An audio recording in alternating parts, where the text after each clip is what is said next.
আসসালামু আলাইকুম। আজকে আপনাদেরকে দেখাবো কিভাবে রাইস কুকারে ডিম ভাজি করতে হয়।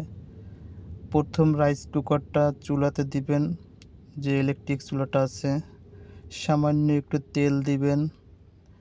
2 থেকে 3 মিনিট তেলটা গরম হওয়ার পরে ডিম যে ফেটাটা আছে ওইটা ছেড়ে দিবেন। দিয়ে 2-3 মিনিট আবার ঢেকে রাখবেন। তারপরে এটা ঢাকনাটা উঠানোর পরে আপনারা যে প্লাস্টিক হোক বা কাঠের যে খুসনিটা আছে এটা দিয়ে ডিমটারে 4টা ভাগ করবেন। একবারে উল্টাতে পারবেন না, একবারে উল্টাতে গেলে ভেঙে যাবে। 4টা ভাগ করবেন।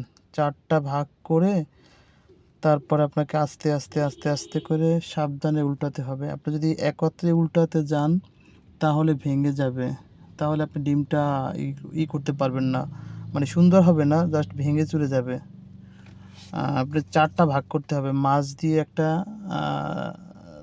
টান দিতে হবে এবং সাইড দিয়ে একটা টান দিতে হবে। দিয়ে আস্তে সাবধানে এটা উল্টাতে হবে। দেখবেন যে খুব সুন্দর ভাজা হয় রাইস কুকারে।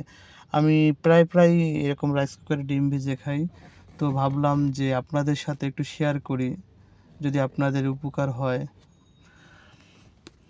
হ্যাঁ, এই দেখেন আস্তে আস্তে করে উল্টাতে হবে। আস্তে আস্তে করে যদি আপনি 4টা ভাগ করে উল্টান তো দেখবেন ইজিলি উল্টানো যাবে। কোনো সমস্যা না, কোনো কঠিন কিছু না।